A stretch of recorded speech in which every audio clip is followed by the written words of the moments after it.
I just quit my job at McLaren Formula One, and today we're going to talk about why, what's next, and all those good things. And yes, I was there for the winning of the 2024 Constructors' Championship. But first, let's go back to when and how I made the decision to quit, because that's an important part of the story.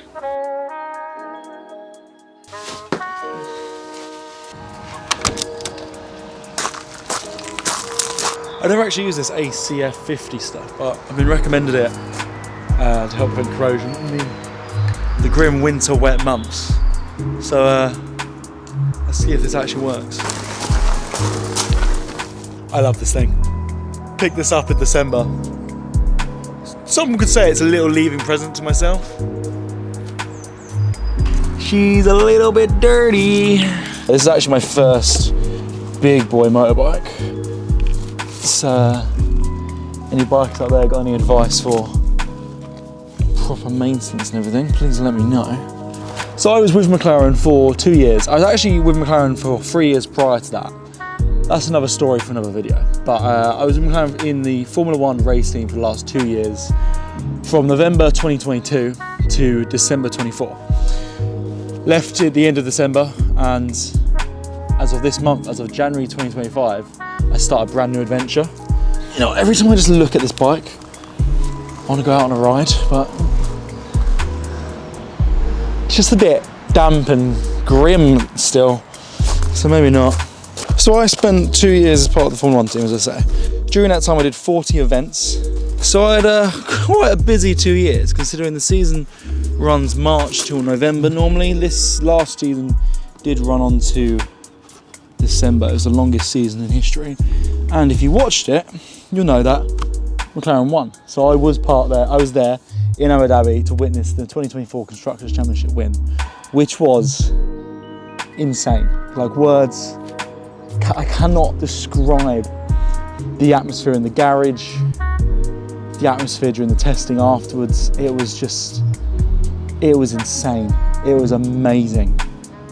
If you haven't watched my last video, my most recent video was a little au revoir from me to McLaren. It's footage of my last 2 years there. And at the end of that, you can see how chaotic the garage got at the end. So that was quite good.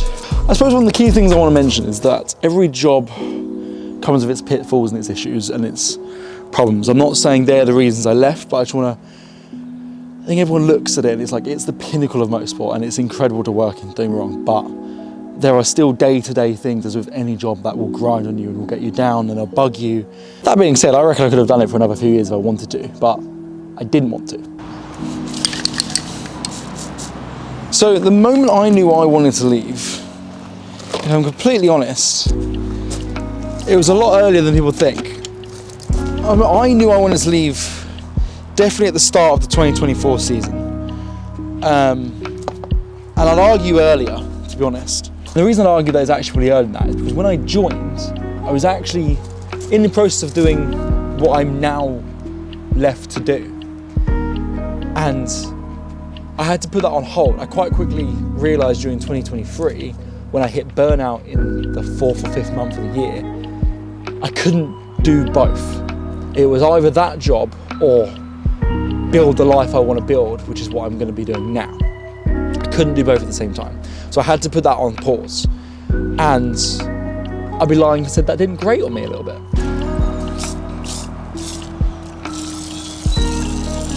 This is also in no way a tutorial on how to do this, because I don't really know what I'm fucking doing right now. I've just watched a YouTube tutorial about how to apply this, and he basically said wipe it over and then smooth it around with microfiber cloth. It's now April 2023. I've burnt myself out because I realised I can't try and build the business I want to build, work this job which takes up a lot more hours than a normal job. We also work 10-day stints, which is exhausting. I'm trying to make content as much as I can and pump out consistent content every day. And I just hit burnout. It was not possible for me to do it all. So I had to put the business on hold and just focus on the job and try to make as much content as I could, but that had to take a side step as well. And that grated on me, if I'm completely honest. That began to grate on me because I wanted to build this business and I wanted to work on my content, and I couldn't. And it was a really cool job, it was a really cool opportunity, but I was sacrificing my wants to do the job. And I'm at a point in my life that I'm like, I don't want to sacrifice what I want to do for something that's cool to do. Do you know what I mean? I bought these jeans 2 days ago, and now they're covered in mud.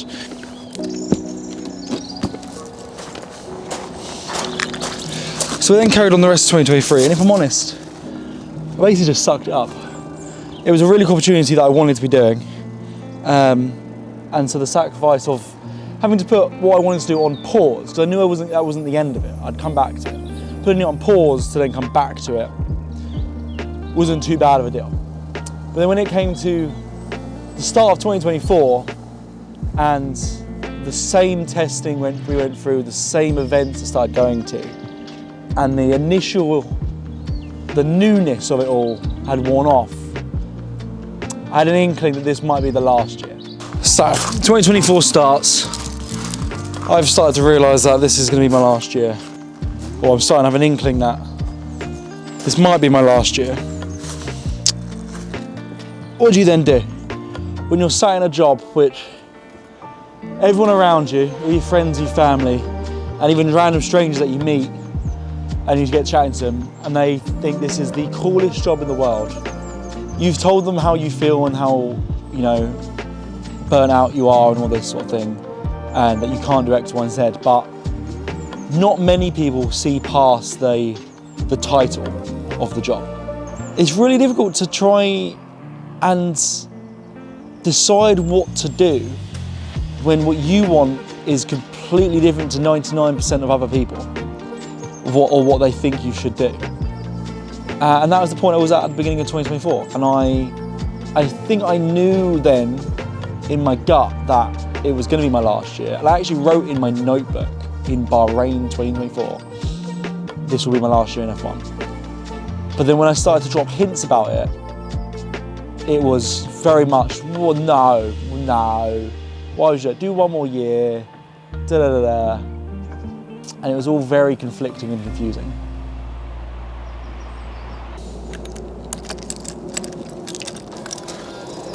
Whoa.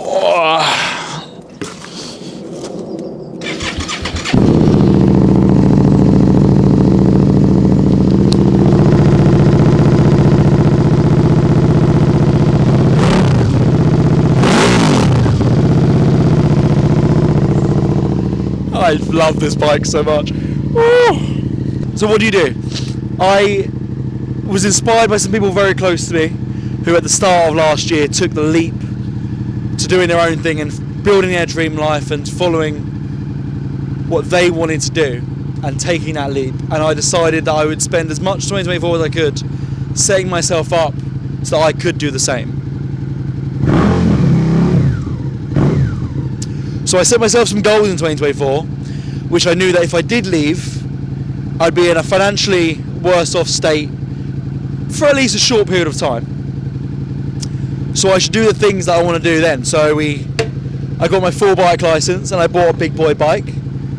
We did some amazing holidays. And I spent a lot of the year setting myself up to be in a position that I could leave but still have achieved a few of the things that being in that position had enabled me to do. I was just seeing all the steam. I don't know if I should have.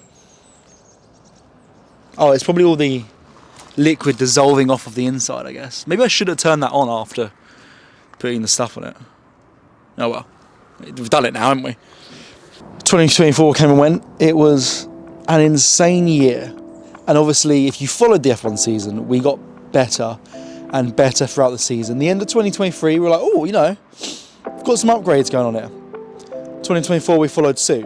It came round to Monza would have been August. And I won't go into the details, but something got my back up about it all. It'd been on my mind a lot. Should I make this my last year? If I'm going to make it my last year, I need to hand notice in September because I'd want to start the new year fresh. Back and forth, really not sure. Started to doubt myself whether or not this was the right decision. And then something happened and it felt like the universe was giving me a little bit of a nudge to be like, go on, now's the time. At that point in time, we were still doing good. We were like, we could get second, you know. The following 3 months, we went from we could get second to, oh my God, we could win. And it went right down to Abu Dhabi. Abu Dhabi 2024, so tight. And I said the whole time, I'd like it to go down to the wire. You know what I mean? I thought it'd be a hell of an end of a season, a hell of a win if we went all the way to the wire of winning. What I meant by that was we just need to outscore Ferrari or Red Bull by like not many points. I didn't mean it the way it actually came down. Like it came down to us, Ferrari. Like it was so tight. But the exhilaration of that last race was insane. The whole garage was biting their fingernails. It was so, like any little thing could have gone wrong and it'd all be fucked. But it didn't. And we won. And you know that there's a saying that when you're traveling, if on your last day there's a really good sunset, it's a sign that that's your time there. It's time for you to move on to the next location. That's a bit of a traveler's myth. It felt like that. It felt like that was the F1 version. Do you know what I mean? With my last race, my last event, and we won. It felt like that was my papaya sunset. Oh, she's heavy.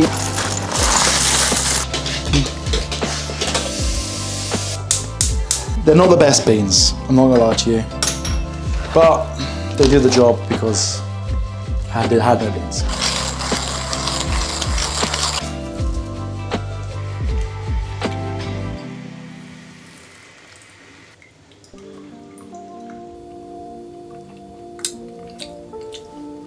Oh, yes.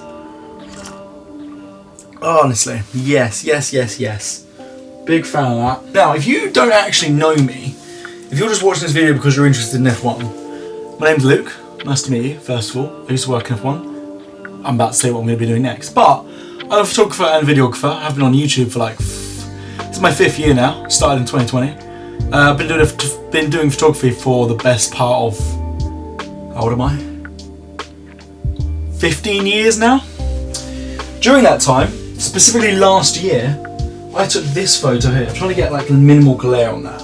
I took this photo here, and I got it printed recently, as you can tell, because I'm holding it up. That was in Iceland. That's one of my favourite photos I've ever taken.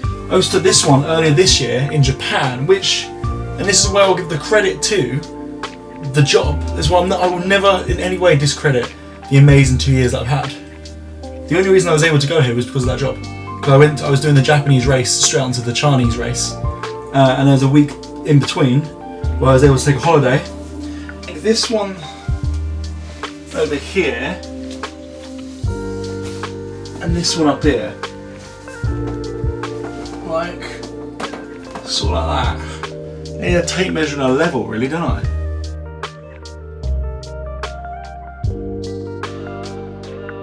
Don't go anywhere.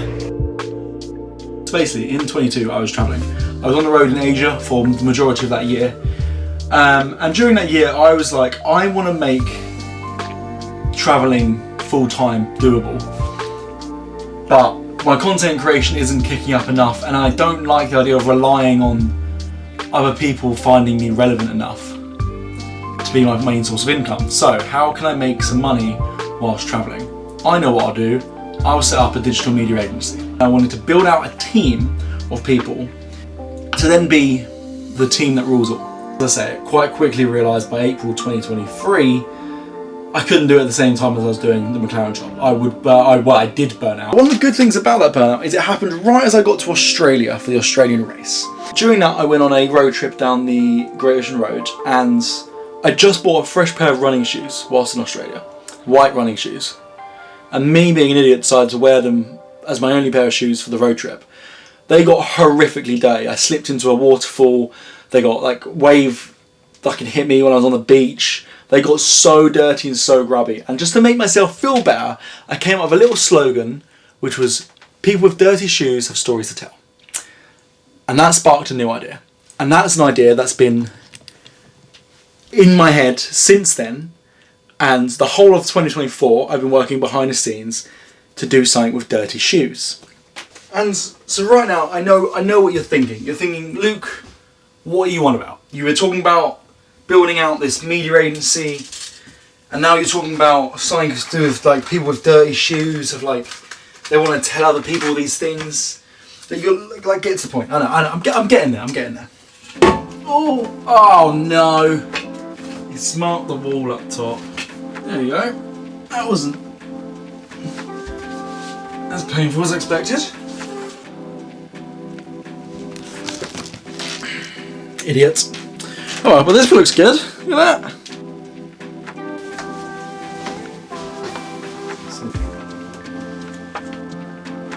Absolutely stunning. Love that. Look at that. If you're a photographer, print your photos because, oh, it's so nice. I burnt out trying to do too many things at once. During that burnout, I then had this idea for a concept for a brand called Dirty Shoes. While then trying to build out the brand behind the scenes, that inspired me to re-chase the dream of the agency. But it made me realise that I was trying to focus on too many things. So, long story short, Dirty Shoes. By the time this video goes live, it might be live. You might be able to buy the first drop. If not, it'll be very shortly after, and the link is down below, whether you can buy it or not. Can you sign up for the first drop, or can you buy the first drop? I'll put it on the screen now. But it's coming soon. It's coming very, very soon. And the dream I wanted to chase was a video editing agency, focusing purely on video. The goal is to help creators not burn out. It is providing them with a scalable solution for their editing, enabling them to scale and build their content and their portfolio and their audience without burning themselves out trying to do too many things at once. We're going all in, and 2025 is my year, so that is why I left Formula One, to chase my dreams, to build my own agency, my own company, build up my dreams from the ground up. So we've got MatchCut, the video editing agency, scalable video editing solutions. Dirty Shoes, this is a prototype. I don't like the fact there's not a space between Dirty and Shoes here. More content will be coming on Dirty Shoes soon as well, because I've been working on Dirty Shoes for the entirety of 2024, behind the scenes, getting prototypes done. Like this is a t-shirt, as you can see here. This is the V1 of the creative department. The t-shirt will not be available in the first drop because I cannot find a good supplier that I like the t-shirts from, that are consistent. This supplier, first t-shirt I got was bang on. They ordered this one and it's a different material. And they're like, no, it's the same thing. It's not. And this one shrunk a little bit, the other one didn't shrink. I can't find a supplier I'm happy with, but I found a supplier for the hoodies. I love them. They're amazing. I've got really good feedback from them. So more will be coming on them soon, and the hoodies will be dropping soon. Don't forget to subscribe to follow along the journey. Like if you don't mind. And I will see you in the next one. Peace out. I love you all and thank you all for the support. Bye bye.